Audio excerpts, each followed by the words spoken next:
on his way to Morley Corrupt's offices. Are you Morley Corrupt? Of course not. I'm just backdating some records here. That's the man, Lieutenant. My friends here tell me that you tried to cheat them out of their rightful inheritance. That's impossible. I'm as honest as the day is long. You want to hit the light switch? It's on the wall. Look here.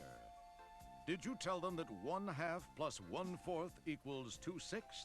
Something like that. And everyone knows that 2/6 is just another way to write 1/3. So they get 1/3 and I get the rest. But, Lawyer Corrupt, we already know that Fluff was given 1/2 the estate. 1/2 is bigger than 1/3, so we know you're cheating. That's telling them, Lieutenant. 1/2 plus 1/4 is not 2/6. You can't just add the denominators together. Look, 1/2 is the same as 2/4, and 2/4 plus 1/4 is 3/4, not 1/3. You're not a nice person, Lawyer Corrupt. That's what my law professor said. You'll be punished for this, you scalawag. Sticks and stones can break my bones, but names will... And that's what Dirk did, and that's what allowed him to get back to the bees. And that's what made him happy. You know, it makes a mathematician feel good to know that by using common sense and good old logical thinking, he can solve a lot of the world's problems. I wonder what this sticky stuff is. You have a swole thumb. You mean swell thumb, as in swell, elegant. I mean swole, as in swollen thumb. Gee, a talking bee. See you around the quad, Toots. Yahoo! Eee, a screaming human. And as Dirk's thumb rises slowly in the east, we bid a fond adieu to one of the world's best mathematicians and worst naturalists.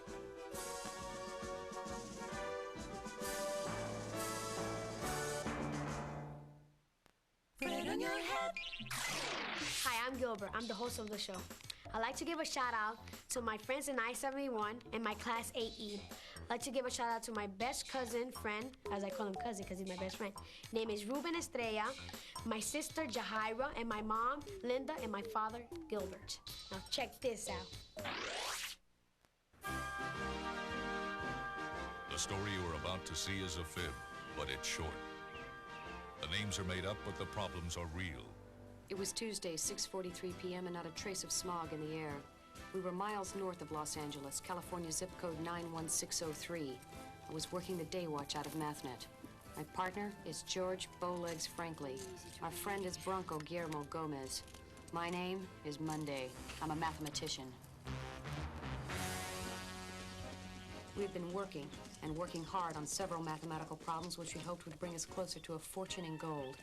Gold that was stolen in 1853 from a stagecoach by a desperado named Saddle Sore Capone. We decided to look at a few scenes from previous episodes to get the cobwebs out of our attics.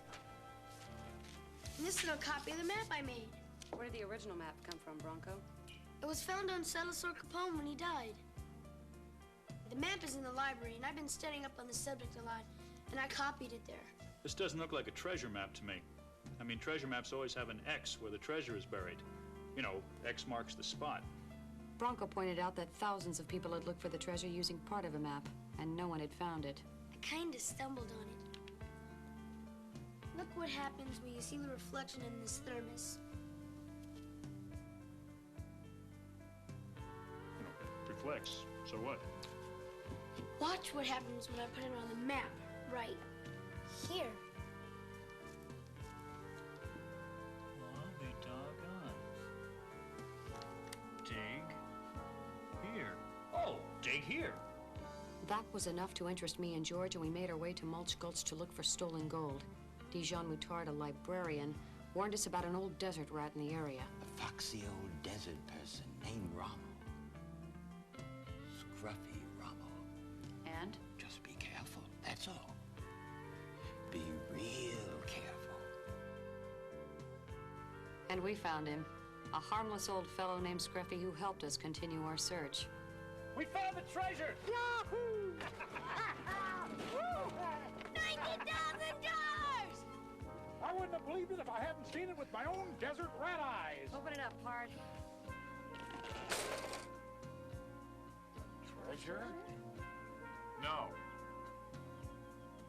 another map. Other part of map. C. Myrer, 1853. Myrer? What does that mean? I don't know. We had assumed it was someone's name, and that someone had the other part of the map. We checked it out. We looked at old records, checked out books, even looked at headstones in the cemetery looking for someone with the name Myrer. We found nothing. We were discouraged, to say the least.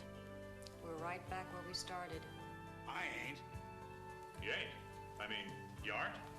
Scruffy decided to go back to his beloved desert and left us to ponder the puzzle and play What If? What if C. Myrer isn't a person? What do you mean? I mean, what if the word means something else? It was an interesting hypothesis. Mirror. C. Mirror? And it seemed to work. Other part of the map, C. Mirror. We finally had it. We'd bet on it. What the hex? Hex? A hex is a spell of some kind. Something's funny about that word. Yes, the letters are symmetrical, if that's what you mean. Yeah, so if you put a mirror along one half, you see the other half. That's why they make the word. What I meant was, maybe he misspelled another word. Hex. Look. Bronco, you've done it again. Hex marks the spot. You know something? What? We know that hex marks the spot. Uh-huh. What spot does hex mark? Exactly. There are no landmarks on the map. Nothing to relate to. Finally solved. Other part of map, C. Mirren. Hold it. We thought the message meant a man named C. Mirror had another part of the map, right? Right. Let's see the first part of the map, Bronco.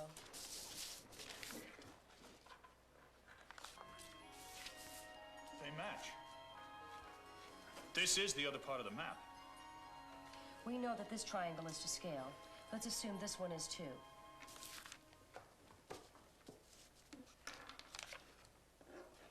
Eight inches from the tree. 6 inches from the dig site. And look, it's identical to the other triangle.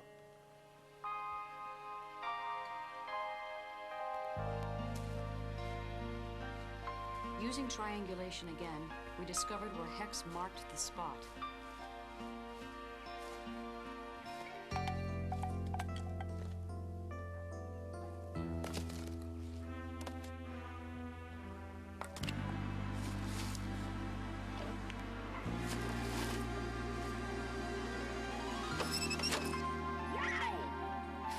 It's the gold.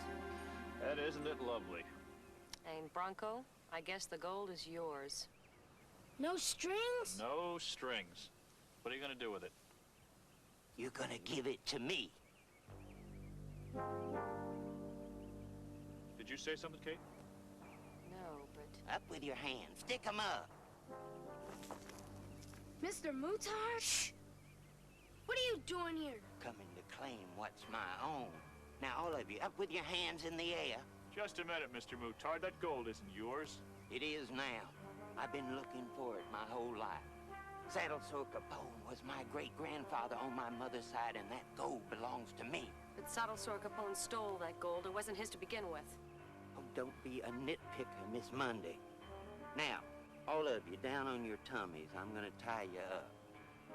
You're giving librarians all over the world a very bad name, Mr. D. John Mutard. Can't be helped. Now, just shush. Reach for the skies, you four-flusher! Don't try anything foolish, Jasper! Why, you low-down polecat? I'm gonna marry your face to that wall! Wall! Wall! Wall! Wall! Wall! Wall! Wall! Wall! Scruffy, are you ever a sight for sore eyes? Howdy, Miss Kate. Hope I didn't interrupt anything. You know, I was thinking, what if that name C. Myrer wasn't really a name after all, but an instruction? You know, something like C. Mirror. Does that make any sense? Perfect sense, Scruffy. Perfect sense. Tell me, Scruffy, why didn't you use that gun on Dijon? Don't believe in him. Over there. Mutard. Thank you for this Rommel. What did he say? I didn't hear him, Scruffy. I don't know what he said. Wow! D. John Moutard was convicted of a 211 attempted robbery and a 020.313 disgracing the Dewey Decimal System. Bronco Guillermo Gomez took the $90,000 and saved $80,000 for his college education. The other $10,000 he put in a money market account, figuring the rollover factor would be about 6.7 times his principal in 20 years, if the market stayed healthy.